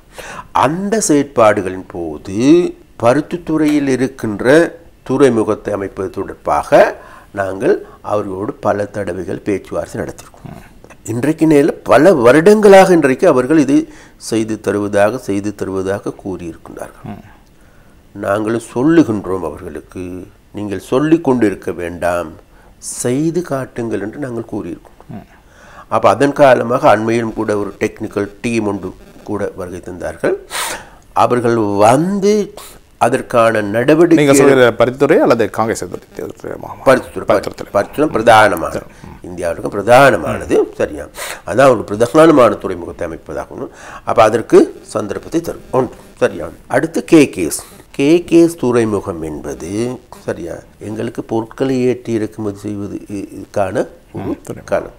சரியோ, அப்போ அது பலாலி துறைமுகம் என்பது அப்போ அதற்கான ஒரு காலம். பலாலி துறைமுகம் என்ற இன்றைக்கு நட்டத்தில் தான் இயங்குது. சரியா, அதை நவீனமயமாக்கப்பட்டு கால ஓட்டத்தில் இலங்கைக்கு அல்லது பலாலி ஊடாக இலங்கைக்கு வருவதற்கான சூழல் ஏற்படுகின்ற பொழுது கடந்த வருஷம் நீங்கள் தேடி பார்த்து 38,000 பேர் தான் வந்திருக்கிறாங்க. சரியா, அதெல்லாம் நாங்கள் பார்க்கணும். என்கிட்ட நாங்கள் பல பில்லியன் கணக்கான காசுகளை செலவழித்து இன்னொரு மத்தளையாக உருவாக்க இயலாது, இன்னொரு அம்பந்தொட்டு துறைமுகமாக உருவாக்க மாற்றமடைய இயலாது. நாங்கள் சொல்கிறோம் இதெல்லாம் ஸ்டெப் பை ஸ்டெப்பாக செய்கின்ற பொழுது மறுபக்கத்தில் நாட்டினுடைய முன்னேற்றம், நாட்டினுடைய செயற்பாடுகள், உல்லாச பயணத்தினுடைய வருகை, அப்போ அந்த வருகைக்கான தேவை, அந்த தேவையின் கீழ் காங்கிரஸின் துறைக்கான தேவை கேள்வி. அப்போ இந்த நிலைமைகள் பூர்த்தி அடைகின்ற போதே அவைகள் கூடுதலான பங்களிப்பு செலுத்தலாம். நீங்கள் சொல்கிறீர்கள், அதாவது இந்த திட்டங்கள் வந்து அரசாங்கம் உண்மையாக ஏற்றுக்கொண்டிருக்கிறது என்றாலும் கட்டம் கட்டமாக இப்பயும் கூட நாங்கள் எங்களுடைய பலாலி துறைமுகத்தை விஸ்தரிப்பதற்கான நடவடிக்கை எடுத்திருக்கிறோம். இதெல்லாம் வேறு யாரும் சொல்லி கிடையாது. சரியா, இந்தியா சொல்லியோ அல்லது இங்கே இருக்கின்ற டிஎன்ஏ காரங்க சொல்லியோ செல்வம் அடைக்கல்னான்னு சொல்லியோ யாரும் சொல்லி கிடையாது. நாங்கள் இன்றைக்கு முன்னெடுத்திருக்கோம். ஆனால் ராமேஸ்வரத்திலிருந்து தலைமன்னருக்கான வீதி போக்குவரத்துக்கு இது அரசாங்கம் எதிர்ப்பை தெரிவித்தது. அது வந்து தேவையில்லை. நாங்கள் வந்து நான் சொல்கிறேன் என்னன்னு கேட்டால், நாங்கள் ஒரு அழகிய தீவு, அந்த தீவாக இருப்பது தான் நல்லதுன்ட்டு நாங்கள் பார்க்கணும். அதுதான் அழகானது. சரியா, அது அந்த நேரத்தில் நாங்கள் அது ஒரு கட்டம் வரும். இன்றைக்கு அல்ல, சரியா, நாளைக்கு எங்களுடைய பிள்ளைகள், எங்களுடைய தலைமுறையினர், எதிர்வரும் காலங்கள் இளம் தலைமுறை அந்த ஒரு தேவை வருகின்ற பொழுது அந்த காலகட்டங்களில் அது இந்தியாவோடு மாத்திரமல்ல, இப்போ இன்றைக்கி நமக்கு தெரியும் தோல் என்னண்டா, பாகிஸ்தான் வந்து இந்தியாவோட இருந்த நாடு பிரிஞ்சு போனாங்க. இன்றைக்கு என்ன பாலமாக போட்டு கொண்டு இருக்கிறாங்க, இன்றைக்கும் கீரியும் பாம்பு தான் இருக்கிறாங்க. சரியா, அப்போ அந்த வகையில் எடுத்துக்கொண்டு நாங்கள் அன்றைக்கும் தனித்து தான் இருந்தோம், இன்றைக்கும் தனித்து தான் இருக்கோம். தனித்திருப்பது இப்போதைக்கு நல்லது, எதிர்காலத்தில் நாங்கள் அது சம்பந்தமாக கன்சிடர் பண்ணலாம்னு தான் நாங்கள். அதனால அந்த இதற்கு நாங்கள் உடன்பாடு கிடையாது. ஆனால் இப்போ எதிர்வரும் காலங்களில் நாங்கள் உல்லாச பயணத்துறையை என்ன ப்ரொமோட் பண்ணுறதை நோக்கமாக கொண்டு அந்த பாலத்திற்கு சென்று மக்கள் பார்வையிடுவதற்கான ஒரு தேவையை பூர்த்தி செய்கின்ற வேலை திட்டத்தை முன்னெடுக்கலாம் இருக்கும். இப்போதைக்கு பாலம் இல்லைங்க தான் நாங்கள். கிழக்கு மாகாணத்தை பொறுத்தவரையில் உங்களுக்கு தெரியும், இந்த கால்நடை வளர்ப்பு தொடர்பாக அங்கு பல்வேறு பிரச்சனைகள் இருக்கின்றன. மயிலத்துமடு விடயத்திலே இன்னும் தீர்வு காணப்படவில்லை. அங்கு இன்னும் விவசாயிகள், அதாவது கால்நடை உற்பத்தி செய்கின்ற விவசாயிகள் இந்த பிரச்சனை நேற்று கூட நாங்கள் பாராளுமன்றத்தில் எங்களுடைய மட்டக்களப்பு எம்பி பிரபு அவர்களோடு நாங்கள் நீண்ட நேரம் உரையாடினோம். அவ்வாறு உரையாடுகின்ற போது அவரிடம் நாங்கள் மிக தெளிவாக சொன்னோம், அதாவது இன்றைக்கு மேய்ச்சல் நிலங்கள் அத்தியாவசியமான தேவையாக இருக்கின்றது. அப்போ அந்த மேய்ச்சல் நிலங்கள் இன்றைக்கு ஒன்று மகாபலிக்கு சொந்தமானதாக இருக்கின்றது, அல்லது வன இலாக்கா திணைக்களத்துக்கு சொந்தமாக இருக்கின்றது. வன இலாக்கா எடுத்துக்கொண்டாலும் சரி, இன்றைக்கு இந்த மகாபலி எடுத்துக்கொண்டாலும் கூட இவர்களுடைய இந்த ஒரு சில முரண்பாடுகளும் இருக்கின்றது. அப்போ அந்த முரண்பாடுகள் இன்றைக்கு படிப்படியாக போக்கப்பட்டு வருகின்றது. அப்போ அந்த வருகின்ற பொழுது நாங்கள் நினைக்கின்றோம், நிச்சயமாக விசேடமாக கிழக்கில் கால்நடையை மையமாக கொண்ட ஒரு பெரிய பொருளாதார வலயத்தை உருவாக்க முடியும் என்கின்ற நம்பிக்கை இருக்கின்றது. அந்த நம்பிக்கைக்கு ஏற்ற வகையிலான செயல் திட்டங்கள் இந்த மயிலத்தமடு உள்ளிட்ட, அதாவது மேய்ச்சல் நில பிரதேசம் ஒன்றை அங்குள்ள மக்களுக்கு தேவையாக இருக்கின்றது. அதை பெற்றுக் கொடுப்பதற்கு ஆன செயற்பாடுகள் இன்னைக்கு நாங்கள் ஆரம்பித்திருக்கோம். அதற்கான எதிர்வரும் 14ஆம் திகதியும் கூட மீண்டும் ஒரு கலந்துரையாடலும் இருக்கின்றது. 16ஆம் திகதி கலந்துரையாடலும் இருக்கின்றது. அந்த அதாவது மக்களுக்கு சொந்தமான காணிகள், அது மாத்திரமல்ல, அல்லது மக்களுக்கு கொடுக்கப்படக்கூடிய காணிகளை இன்னமும் நாங்கள் இன்னொரு அரசாங்கத்தினுடைய நிறுவனத்தை வைத்துக்கொண்டு அது எங்களுடையது, உங்களுடையது, அல்லது இது இயற்கைக்கு முரணானது, பாதுகாப்பான அந்த விளையாட்டு இனி வேண்டாம். மக்களுக்கு பெற்றுக் கொடுக்கப்பட வேண்டிய காணிகள் மக்களுக்கு பெற்றுக் கொடுக்கப்பட வேண்டும் என்று நாங்கள் எதிர்பார்க்கிறோம். அதை நிச்சயமாக செய்வோம். நான் நினைக்கிறேன் அடுத்த கட்டமாக நாங்கள் இந்த மீன்பிடி தொடர்பாக உங்களுடைய அமைச்சு, அப்பொழுதுதான் நாங்கள் உண்மையாக உங்களுடைய அமைச்சுக்கு வந்திருக்கிறோம். இந்த அமைச்சை பொறுத்தவரையில் உங்களுக்கு பெரிய சவால் தான் இந்திய கடற்கரைகள். அது இன்னும் தீர்க்கப்படாத பிரச்சனை. நான் நினைக்கிறேன் இந்தியாவோடு ஏதாவது ஒரு கொள்கை உடன்பாடு இருக்கிறதா இந்த காலகட்டத்துக்குள் இந்த பிரச்சனை தீர்க்கப்பட வேண்டும் என்பது யதார்த்தத்தில் இல்லை. இந்தியா இந்த பிரச்சனை எடுத்துக்கொண்ட இந்திரஜித் அவர்களை இந்திய அரசாங்கம் எதிர்ப்பு. இந்தியாவில் இருக்கின்ற தமிழ்நாட்டு மீனவர்களும் பெரும்பான்மையான மீனவர்களும் இந்த ட்ரோலர் யந்திரத்தை பயன்படுத்தி இந்த இழுவை மடிப்படகுகள் மூலமாக மீன் பிடிப்பதன் மூலமாக, அதன் மூலமாக கடலுக்கு ஏற்படுகின்ற ஆபத்து, இயற்கைக்கு எதிர்க்கின்ற ஆபத்து சம்பந்தமாக மக்களுக்கு எல்லோருக்கும் நன்றாக தெரியும். அப்போ இது சம்பந்தமாக கடந்த காலங்கள் பல்வேறு பேச்சுவார்த்தை இடம்பெற்றன. ஆனால் அது இன்னும் சாத்திய ரீதியாக வரவில்லை. இப்போதும் கூட எங்களுக்கு எல்லோருக்குமே தெரியும், இந்திய மத்திய அரசாங்கம் கூட இந்த தொழில்துறையை நிறுத்தும்படி இந்திய மீனவர்களுக்கு இந்த தொழில்துறையிலிருந்து மாற்றம் அடைவதற்காக மானியங்களை கூட வழங்குகின்ற ஒரு போக்கும் கூட காணக்கூடியதாக இருந்த போதிலும் கூட இதில் இன்னும் இந்த ருசி கண்ட பூனை எண்ணத்தை விடாத மாதிரி இன்றைக்கு அங்கே இருக்கின்ற ஒரு சில வியாபாரிகள், அவர்கள் ஒரு சில அரசியல்வாதிகளாகவும் இருக்கலாம். அப்போ அந்த வியாபாரிகளுடைய தேவை கருதி அவர்களுடைய படகில் வருகின்ற மூலமாகவே இன்றைக்கு இந்த பிரச்சனை இருக்குது. அப்போ இந்த பிரச்சனை தொடர்பாக நாங்கள் பல முறை பேச்சுவார்த்தை நடத்தியிருக்கின்றோம். இந்திய தூதுவருக்கு நாங்கள் எடுத்து சொல்லியிருக்கின்றோம், இந்திய அதிகாரிகளுக்கு நாங்கள் எடுத்து சொல்லியிருக்கின்றோம், இந்திய அரசாங்கத்துக்கு சொல்லியிருக்கின்றோம், இந்திய வெளிநாட்டு அமைச்சருக்கு நாங்கள் சொல்லியிருக்கின்றோம், இந்திய பிரதமராக இருக்கின்ற நரேந்திர மோடி அவர்களுக்கும் கூட நம்ம சம்பந்தமாக பேசியிருக்கின்றோம், சொல்லியிருக்கோம். ஆனாலும் கூட இதற்கு இன்னமும் தீர்க்கப்படாத பிரச்சனையாகவே இருக்கின்றோம். இருந்த போதும் கூட நாங்கள் ஒரு புறத்தில் எங்களுடைய கடல் எல்லையை பாதுகாத்து கொள்ள வேண்டிய தேவை எங்களுக்குரிய. அப்போ அதனால் அந்த எல்லையை பாதுகாத்துக் கொள்வதற்கு எதுவான நடவடிக்கைகளையும், அதே போன்ற எல்லை மீறி வருகின்றவர்களுக்கு எதிராக சட்ட நடவடிக்கை எடுப்பதற்கான செயற்பாடுகள் துரிதப்படுத்தியிருக்கும். அண்மையில் கூட உங்களுக்கு தெரியும், 3 படகுகள் கைது செய்யப்பட்டு 30 அதிகமானவர்கள் சிறையில் அடைக்கப்பட்டார். ஆனால் இது தொடர்ந்து கொண்டு செல்கிற போது நிச்சயமாக நீங்கள் யோசிங்கள், இப்பொழுது உங்களுக்கு தெரியும் அடிக்கடி வருகின்ற ஒரு செய்தி தான் இந்த கடற்கொள்ளையர்கள் கூட இந்திய கடற்கொள்ளையர்களை தாக்குகின்றார்கள். இந்த கடற்கொள்ளையர்கள்ங்கிற ஒரு புதிய ஒரு செய்தியும் வந்து கொண்டிருக்கிறது. எனவே இந்த விடயம் நீங்கள் சொல்கின்றீர்கள், இந்தியா இதற்கு இன்னும் சரியாக காத்திரமான விடயங்கள் இருக்கவில்லை ராஜேந்திர ரீதியாக என்று சொல்கிறீர்கள். ஏதாவது ஒரு இடத்தில் வன்முறை காரணமாக இந்த விடயம் பூதாகரமாக மாறுமாக இருந்தால் அந்த நேரத்தில் நாங்கள் யோசிப்பதை விட தற்போதே இதை கண்டுபிடிக்கலாம். நாங்கள் மிக தெளிவாக இருக்கின்றோம். இப்பொழுது உங்களுக்கு எல்லோருக்கும் தெரியும், எமது நாட்டுக்கு வருகின்ற போதைப்பொருள் வெளிநாட்டிலிருந்து வருகின்றோம். கடல் மார்க்கமாகவே இன்றைக்கு ஆயிரக்கணக்கான கிலோக்கள் போதைப்பொருட்கள் வந்து கொண்டிருக்கின்றது. அப்போ அது வேறு எதுவுமல்ல, இந்திய கடல் பரப்பையை தாண்டி மீறிய இந்த பக்கம் வருகின்றது. அப்போ அதனால் இந்த போதைப் பொருள் என்பது அது எங்களுடைய நாட்டுக்கு மட்டும் உலகத்துக்கே ஆபத்தானது. அப்போ அதனால் வேண்டிய எதிர்வரும் காலங்களில் இந்த போதைப் பொருள் பிசாசிடமிருந்து மீட்பதற்கான நடவடிக்கைகளை துரிதப்படுத்துகின்ற போது நாங்கள் எதிர்பார்க்கணும், நிச்சயமாக அதற்கு இந்திய அதற்கு சாதகமான பதிலை நாங்கள் சொல்லும் என்று நாங்கள் எதிர்பார்க்கின்றோம். ஒன்று, அப்போ அதோடு பிணைக்கப்பட்டு இருக்கிறது தான் இந்த கடல் கொள்ளையும் போது. அப்போ அந்த கடல் கொள்ளையின் போதும் நிச்சயமாக எங்களுக்கு தெரியும் அந்த செயற்பாடுகள் இன்றைக்கு கூடுதலாக விசேடமாக ஆப்பிரிக்க கடல் பரப்பில் கூடுதலாக இடம்பெற்றுகின்ற பொழுதும் கூட எதிர்காலத்தில் இந்த பிரதேசத்திற்கு வருமா வராதா என்பதை இப்போயே நாங்கள் எதிர்பார்க்க முடியாது.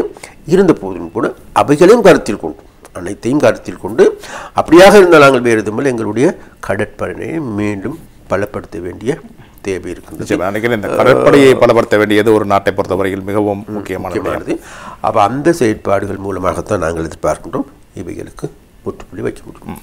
இந்த விடயத்தில் இன்னும் ஒரு கடைசியாக ஒரு கேள்வி கேட்க வேண்டியிருக்கிறது. இந்த மீன்பிடி துறையை பொறுத்தவரையில் உங்களுக்கு தெரியும், இது ஒரு இப்பொழுது வேறு இடங்களை பொறுத்தவரையில் நீங்கள் கடல் சார்ந்த பிரதேசங்களை தவிர வேறு இடங்களை பார்க்கிற போது, குறிப்பாக மலையகமோ அல்லது சிங்கள கிராமப்புறங்களை பார்க்கிற போது பெரும்பாலும் இந்த கடல் உணவுகள் கிடைப்பது குறைவாக. இதற்கு ஏதாவது திட்டங்கள் இருக்கிறது? அதாவது நன்னீர் மீன் வளர்ப்பு, உங்களுக்கு தெரியும் இந்த தோட்டங்களை பொறுத்தவரையில் நிச்சயமாக இது மிகவும் நல்ல கேள்வி.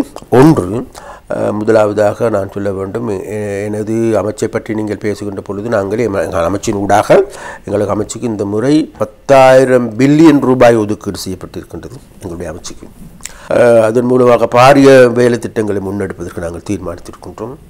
இப்போதும் கூட விசேடமாக வடகிழக்கு பிரதேசங்களில் பாரிய நடவடிக்கைகளை நாங்கள் முன்னெடுத்து வருகின்றோம். அதன் பொழுது இன்றைக்கு இந்த வடக்குக்கான அபிவிருத்தி திட்டங்களை முன்னெடுப்பதற்கான செயற்பாடுகளை துரிதப்படுத்தி இருக்கின்றோம். அதற்கான காரணம் வேறு எதுவுமில்லை, வடமாகாணம் இன்றைக்கு வறுமை கூடிய மாகாணமாக இருக்கின்றது.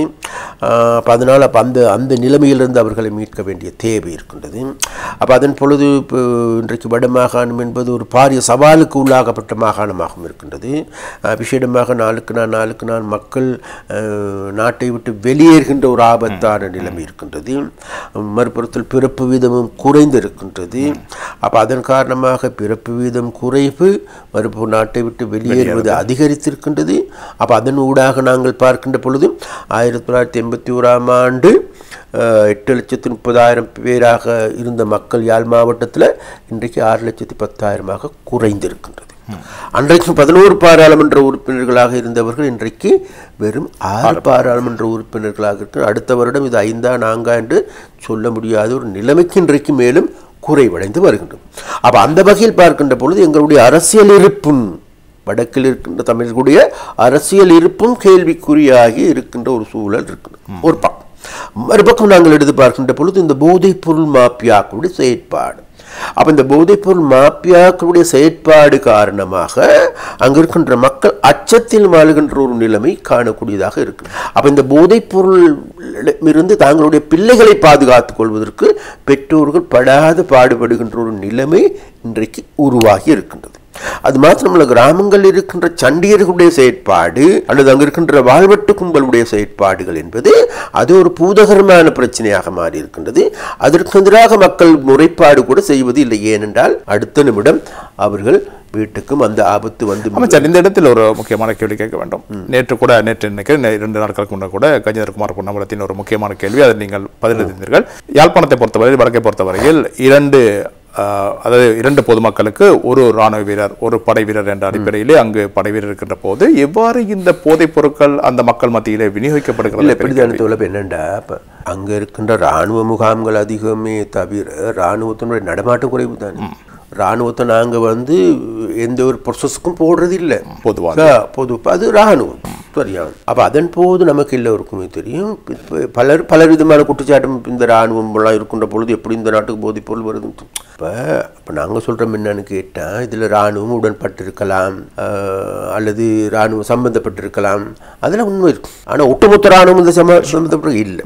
போலீஸ் இதில் சம்பந்தப்பட்டிருக்கலாம், ஒட்டுமொத்த போலீஸுமா இல்லை, கிடையாது. ஒரு சிலருடைய செயற்பாட்டின் காரணமாக இந்த பிரச்சனை ஏற்படுது. அப்போ அதனால அவர் சொல்லுகின்ற போக்கு அவங்களுக்கு வேறு எதுவும் இல்லையே. இன்னைக்கு கஜேந்திரகுமார் பொன்னம்பலம் போன்றவர்கள் இதை பேசுறதை தவிர வேற எதுவும் பேசுறதுக்கு அரசியல் கிடையாது. இன்னைக்கு நம்ம சொல்லும், இன்னைக்கு மாப்பியாக்களை பற்றி பேசுகின்ற பொழுது அந்த மாப்பியாக்கள் அவர்களுடைய கட்சியில் இருக்கின்றவர்களும் கூட கைது செய்யப்படுகின்றனர். உங்களுக்கு தெரியும், அண்மையில் எங்களுடைய கட்சியிலிருந்து ஒருத்தர் கைது செய்யப்படும். அடுத்த நிமிஷம் நாங்கள் என்ன செஞ்சோம், பதவியிலிருந்து விலக்கியாச்சு. அவர் எங்களுடைய அரசியலிருந்து இல்லை சரியா. அப்ப இன்றைக்கு நீங்க தேடி பார்த்தீங்கன்னா வடக்கில் கைது செய்யப்படுகின்றவர்களுக்கு பின்னால முன்னால இருக்கின்றவர்கள் யாரும் கேட்டால் அங்குள்ள அரசியல்வாதிகள். அப்போ அதுகள் பற்றி பேசுறது குறையும். நான் சொல்ல வந்து என்ன கேட்டதில் அப்போ அந்த ஒரு சவாலின் காரணமாக இன்றைக்கு நீங்கள் சொன்ன நம்ப மாட்டீங்க, அண்மையில் ஒரு ஃபேமிலியை நான் சந்தித்து அனுராதபுரத்தில் வச்சு இரவு டீ குடிக்கும் பொழுது அப்போ அவங்க சொன்னாங்க 3 பிள்ளைகளை ஏற்றி கொண்டு போகிறாரு வாகனத்தில். ஏன்னு கேட்டால் வேறு எதில் சார் கொழும்புல போயிட்டு என் பிள்ளையை படிக்க வைக்கும். இருக்கின்ற போது மாஃபியாக்களோடு முகம் கொடுக்க முடியாத நிலை. 100க்கு அதிகமான பிள்ளைகள் இன்றைக்கு வெளிநாட்டுக்கு அனுப்பியிருக்கிற லெவல் படிக்கின்ற பிள்ளைகள். நான் சொல்ல வரேன் என்னன்னு கேட்டதில் இப்போ இன்றைக்கு வேகமாக அங்கே இருக்கின்ற படித்தவர்கள், இளைஞர்கள், நல்ல ஆர்வம் உள்ள பிள்ளைகள் அல்லது டாக்டர்ஸ்மார், இன்ஜினியர்ஸ்மார், நர்ஸ்மாரில் இருந்து எல்லாருமே வெளிநாட்டை நோக்கி செல்லுகின்ற மோகம் தான் அதிகரிச்சிருக்கு. அப்போ இந்த அதிகரிப்பின் காரணமாக நாளைக்கு என்ன நடக்கும்னு கேட்டால், நாளைக்கு யாழ்ப்பாணம் வெறும் பாலைவனமாக, நம்ம சொல்றது கல்வி ரீதியாக முன்னேறிய மாகாணம் உண்டு. இன்றைக்கு 10 பிள்ளைகள் மாத்திரம் படிக்கின்ற பாடசாலைகள் 139 பாடசாலைகள். அதாவது 200 பிள்ளைகளுக்கு குறைவாக படிக்கின்ற 50 பிள்ளைகளுக்கு குறைவாக படிக்கின்ற பாடசாலைகளுக்கு 300க்கு அதிகமான பாடசாலைகள் இருக்கின்ற ஊர். அப்போ கல்வி ரீதியாக நாங்கள் தேடி கடந்த 10 வருடங்களாக தேடி பார்க்கின்ற பொழுது பின்தங்கி கொண்டு தான் போகுது. அப்போ இந்த நிலைமையின் கீழ் தான் நாங்கள் பார்க்க வேண்டிய எல்லா வகையிலும் எங்களுக்கு பெரிய சவால் உண்டு. அப்போ அந்த சவாலிலிருந்து இந்த மக்களை மீட்கணுமாக இருந்தால் நிச்சயமாக அந்த பிரதேசத்தை துரிதமான அபிவிருத்தியை நோக்கி கொண்டு செல்ல வேண்டும். அந்த அபிவிருத்தி என்பது மக்களுக்கு தென்படுகின்ற, இளைஞர்களுக்கு தென்படுகின்ற, நாளைக்கு இலங்கையிலேயே தொழில் செய்யலாம், இலங்கையிலேயே வாழலாம் என்கின்ற மனநிலையை தோற்றுவிக்கின்ற, யாழ்ப்பாணத்தை கட்டியெழுப்புகின்ற, யாழ்ப்பாணத்தினுடைய தனித்துவத்தை கட்டியெழுப்புகின்ற செயற்பாடுகள் முன்னெடுக்கப்படுகின்ற போதுதான் அங்க இருக்கின்ற இளைஞர் யுவதிகளுக்கு ஒரு நம்பிக்கை வரும். அப்ப அந்த நம்பிக்கை இன்றைக்கு தேசிய மக்கள் சக்தி அரசாங்கம் நாங்கள் முன்னெடுக்கும். அதன் காரணமாக இன்றைக்கு கேகேஎஸ் பிரதேசத்தில் பெரிய தொழில்பேட்டை ஒன்று உருவாக்குவதற்கு, இன்றைக்கு மயிலிட்டு துறைமுகத்தை விரிவுபடுத்துவதற்கான நடவடிக்கை, அதே போன்று கேகேஎஸ் துறைமுகத்தை நடவடிக்கை, அதே போன்று பலாலி துறைமுகத்தின் நடவடிக்கை. அப்ப அந்த பிரதேசத்தில் நாளைக்கு உருவாக்குகின்ற தொழில்பேட்டை என்பது நிச்சயமாக பெரிய பூஸ்டாக அமையும் என்று நாங்கள் நம்புகின்றோம். அதனூடாக நாங்கள் பார்க்கின்றோம். மறுபுறத்தில் எங்களுக்கு தெரியும், இன்றைக்கு மறுபடியும் நாங்கள் பரந்தன் கெமிக்கல் நாங்கள் ஆரம்பிக்க போகின்றோம். அந்த பரந்தன் கெமிக்கல் மூலமாக நாளைக்கு அங்கே இருக்கின்ற ஒரு மத்திய இடமாக இன்றைக்கு எல்லாத்துக்கும் இருக்கிறது மாங்குளம் பிரதேசத்தை நாளைக்கு நாங்கள் இந்த எல்லா பொருட்களையும் ப்ரொசஸ் பண்ணுகின்ற இடமாக மாற்றுகின்ற பெரிய தொழில்பேட்டை ஒன்று உருவாக்குவதற்கான நடவடிக்கைகள் நாங்கள் முன்னெடுக்கிறோம். அப்ப அந்த மாதிரியான நடவடிக்கைகள் முன்னெடுக்கின்ற போது தான் அங்க இருக்கின்ற மக்களுக்கு, அங்க இருக்கின்ற இளைஞர்களுக்கு, அங்க இருக்கின்ற புத்திஜீவிகளுக்கு உண்மையிலேயே இதன் மூலமாக மாத்திரம் தான் தங்களுடைய இருப்பை தக்க வைத்துக் கொள்ள முடியும். தாங்களுடைய இருப்பு தக்க வைத்துக் கொள்ளப்பட்டால் தான் நாளைக்கு தாங்கள் அரசியல் செய்ய முடியும் என்கின்ற நிலைக்கு வர வேண்டும். ஆனால் இந்த நிலைக்கு அங்க இருக்கின்ற தமிழ் அரசியல்வாதிகள் யாருமே இவைகளை ஏறெடுத்து பார்ப்பதில்லை. அங்குள்ள மக்கள் எக்கேடு கட்டு போனாலும் பரவாயில்லை, தாங்கள் பதவிக்கு வர வேண்டும், தாங்களுக்கு மாகாண சபைக்கு வர வேண்டும், தாங்கள் உள்ளூராட்சி சபைகளுக்கு செல்ல வேண்டும் என்கின்ற திட்டத்தை தவிர அந்த உள்ளூராட்சி சபைகள் வருகின்றவர்கள் கொலைக்காரனா, கொள்ளைக்காரனா, குடுக்காரனா, கசிப்புக்காரனா, எந்த விதமான தேடலும் இல்லாத ஒரு அரசியலாகவே இன்றைக்கு யாழ்ப்பாணத்து அரசியல் இருக்கு. இந்த நிலைமையும் மாற்றி அமைக்க வேண்டிய தேவை இருக்கின்ற. அதன் காரணமாகத்தான் கடந்த தேர்தலில் இன்றைக்கு முழு வடமாகாணத்தையும் மக்கள் எங்களிடம் ஒப்படைத்தார். வன்னி அதே போன்று யாழ் மாவட்டத்திலையும் இன்றைக்கு பெரும்பான்மையான கட்சி என்றால் வேறு யாரும் அல்ல, எங்களுடைய கட்சி. அதனால் எங்களுக்கு ஒரு கடப்பாடு இருக்கின்றது. அந்த மக்களுடைய எதிர்பார்ப்பினை நிறைவு செய்வதற்கான செயற்பாடுகளை நாங்கள் முன்னெடுக்க வேண்டும். அதற்கு இன்றைக்கு நாங்கள் நாளை மறுநாள் யாழ்ப்பாணத்துக்கு செல்கின்றோம். பாகடி அத சர்வதேச தரத்திலான திறந்த வெளி அரங்கு, இண்டோர் ஸ்டேடியம் ஒன்று உருவாக்குவதற்கான, விளையாட்டரங்கு ஒன்று உருவாக்குவதற்கான அடிக்கல் நாட்டு விழாவை நாங்கள் செய்யணும். நான் சொல்ல வரேன், நான் கேட்ட வேறுதும் இல்லை, இவைகள் மூலமாகத்தான் நாளைக்கு ஒன்றும். அப்போ இந்த வகையில் தான் நாங்கள் பார்க்க வேண்டியிருக்கின்றது. எங்களுடைய அமைச்சின் கீழ் இன்றைக்கு பல்வேறு துறைகள் இருக்கின்றது. அந்த துறைகளின் பொழுது நாங்கள் மலையகத்தை எங்களுடைய அமைச்சின் கீழ் எந்த வழியில் உள்ளிருத்துக் கொள்ளலாம். அங்கே இருக்கின்ற நீங்கள் சொல்லுவது அங்கே தெப்ப குளங்கள் இருக்கின்றது, குளங்கள் இருக்கின்றது, சிறிய சிறிய குளங்கள் இருக்கின்றது. இவைகள் மீன் வளர்க்கலாம், மீன் பிடிக்கலாம், நன்னீர் மீன் வளர்ப்புக்கான உதவிகளை செய்யலாம். அதற்கான ஒரு நல்ல அங்க இருக்கின்ற மக்களை கொண்ட சங்கங்களை அமைத்துக் கொள்ளலாம், அதனூடாக பராமரிக்கலாம் அல்லது கூட்டுறவு சங்கங்களை உருவாக்கலாம். இந்த வகையான செயற்பாடுகளுக்கு நாங்கள் அண்மை காலங்களில் நாட்டில் இருக்கின்ற எல்லா மாவட்ட அரசாங்க அதிபர்கள், அதை போன்ற மீன்பிடித்துறைக்கு சொந்தமான அதிகாரிகள், அதற்குரிய நிறுவனங்கள் எல்லாவற்றையும் வரவழைத்து அவர்களோடு பாரிய உரையாடல் செய்திருக்கின்றோம். உங்களுடைய பிரதேசத்தில், உங்களுடைய மாவட்டத்தில் இருக்கின்ற நன்னீர் மீன் வளர்ப்புக்கான செயற்பாடுகள் எப்படி முன்னெடுக்கலாம், அலங்கார மீன் வளர்ப்பு என்பது பெரிய சந்தை ஒன்று இன்றைக்கு, அதற்கு நாங்கள் எப்படியாப்பட்ட நடவடிக்கை எடுக்க முடியும். அதே போன்று இன்றைக்கு இறால் உற்பத்தி என்பது பெரிய அது ஒரு இதாக இருக்கின்றது. அட்டை பண்ணை என்பது பெரிய ஒரு துறையாக இருக்கின்றது. இவைகளுக்கு அனைத்துக்கும் நாங்கள் எப்படி பிரவேசிக்க முடியும்? மலையகத்தில் இருக்கின்ற நாங்கள் நினைக்கின்றோம் எங்களுக்கு இறால் வளர்க்க முடியுமா முடியாதா என்பது. நாங்கள் நல்நீர் மூலமாக வளர்ப்பதற்கான ஆராய்ச்சியும் கூட இப்பொழுது எங்களுடைய பங்கதனியில் இருக்கின்றது. எங்களுடைய ஆராய்ச்சி நிலையம் ஒன்று, அதை நாங்கள் செய்து வருகின்றோம். அந்த வகையில் நாங்கள் பார்க்கின்ற பொழுது இது வடக்கா கிழக்கா தெற்கா அல்லது தமிழா சிங்களமா முஸ்லிமா என்கின்ற பேதங்கள் எங்களுக்கு கிடையாது. அனைத்து மாவட்டங்களுக்கும் நாங்கள் ஒரே வருடத்தில் சாதிக்க முடியாது என்பது எங்களுக்கு தெரியும். அனைத்து மாவட்டங்களுக்குமான செயற்பாடுகள் ஆரம்பமாக இருக்கின்றது. அந்த ஆரம்ப செயற்பாடுகளை நிச்சயமாக நாங்கள் மலையகத்திற்கு விஷயமாக நாங்கள் கூடுதலாக இன்றைக்கு இரத்ன சோகையால் பீடிக்கப்பட்டு இருக்கின்றவர்கள் இலங்கையில் 142%. அந்த 42% இருக்கின்றவர்களில் 90% மக்கள் யாருன்னு கேட்டால் மலையகத்தில் இருக்கு. ஏன்னு கேட்டால் இரத்த சோகை என்பது இரும்பு சத்து இல்லாத காரணம், புரோட்டீன் இல்லாதன் காரணமாக. அப்போ அந்த புரோட்டீனை பெற்றுக்கொள்வதற்கான முக்கிய வேலை தான் வேறு எதுவும் இல்லை, மீன் உணவுகளை சாப்பிட வேண்டும். அப்படின்னா அவர்கள் பிரதேசத்திற்கு மீன் உற்பத்தியை நாங்கள் கொண்டு செல்ல வேண்டும். அப்போ அதற்கான செயற்பாடுகளை முன்னெடுப்பதற்கு நாங்கள் தீர்மானித்திருக்கோம். நான் நினைக்கின்றேன் எதிர்வரும் காலங்களில் எல்லா தோட்டங்களிலும், அனைத்து தோட்டங்களிலும் இவ்வாறான தெப்ப குளங்கள் இருக்கின்றது, நீரோடைகள் இருக்கின்றது, புதிய குளங்கள் அமைக்கவும் முடியும். அப்போ அந்த வகையான செயற்பாடுகள் மூலமாக எங்களுடைய இந்த செயற்பாட்டினை மலையகத்தை நோக்கியும் விஸ்தரிப்பதற்கும், மலையக மக்களுக்கு அதனூடாக நன்மைகளை பெற்றுக்கொள்வதற்கும், அதன் மூலமாக வருமானத்தை ஈட்டிக் கொள்வதற்கும் கூட முடியுமான வேலைகளை முன்னெடுப்பதற்கும் நாங்கள் தீர்மானித்தோம். நினைக்கிறேன் இந்த நேர்காணலில் போது நீங்கள் பல்வேறு திட்டங்களை சொல்லியிருக்கின்றீர்கள். இந்த திட்டங்கள் நிச்சயமாக சாதகமாக வருமாக இருந்தால் அடுத்து அரசியல் ரீதியாக உங்களுடைய இருப்பு இன்னும் தக்க வைக்கப்படும். நீங்கள் சொல்கின்ற வடக்கு கிழக்கிலே, அதாவது மலையகத்திலே தற்போது நீங்கள் கொண்டு வந்திருக்க திட்டங்கள் அங்கு எல்லாருடைய வரவேற்பையும் பெற்றுக்கின்றன. அதே போல வடக்கு கிழக்கிலும் இவ்வாறான திட்டங்கள் விரைந்து செய்யப்படமாக இருந்தால் நிச்சயமாக உங்களுடைய இருப்பு அங்கு தக்க வைக்கப்படும். அடுத்து மாகாண சபை வருகிறது, அது உங்களுடைய அரசியல் இருப்புக்கு அடுத்து ஒரு சவாலான இடமாக இருக்க போகிறது. எனவே இந்த நிகழ்ச்சிக்கு நீங்கள் வந்து இந்த கருத்துக்களை பகிர்ந்து கொண்டதற்கு நன்றி அமைச்சர் ராமலிங்கம் சந்திரசேகரன். நன்றி. மீண்டும் எனது விருதுகளுக்கும் சூரியன் எஃப்எம்க்கும் சூரியனை செய்மடுக்கின்ற மக்களுக்கும் எனது நன்றி, வாழ்த்துக்கள். இதை செய்மடுங்கள், உங்களுடைய ஆதரவை எங்களுக்கு தாருங்கள் என்று மீண்டும் நாங்கள் கேட்டுக்கொள்கின்றோம். நன்றி சூரியன் சொந்தங்களே. இந்த நிகழ்ச்சியை இத்தோடு முடித்துக் கொள்கிறோம். இந்த நிகழ்ச்சியில் உதவிவர் தயாரிப்பாளர் ராகுல். மீண்டும் சந்திப்போம் அடுத்த வாரம். நன்றி, வணக்கம்.